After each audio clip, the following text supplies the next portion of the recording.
Nak, pag di nakautang si Papa ng pangbaon mo, huwag na munang papasok ah. Ilang mama, kahit walang baon. Kuhain na pala si Papa mo. Tara. Tara pa. Kautang ka ba? Hindi ko nakautang doon. Wala daw pera din. Paano yan? Walang pangbaon yung anak mo tapos pamasahe namin.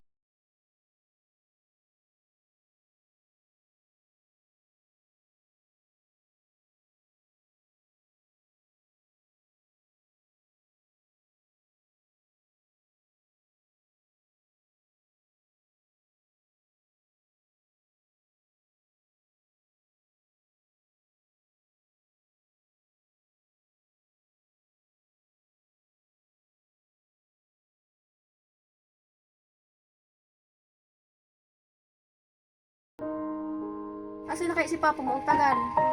Malilit ka na sa school. Ma, bulakat lang tayo. Puntang school. Ang init na. Ah, baka andyan na si Papa mo. Ay na pala oh. Oh, bilisan mo na, malilit ka na. Yung ano, kakarga ko doon. Salamat pa. Salamat pa. May pang... May pangbaon na ako at mamasahe.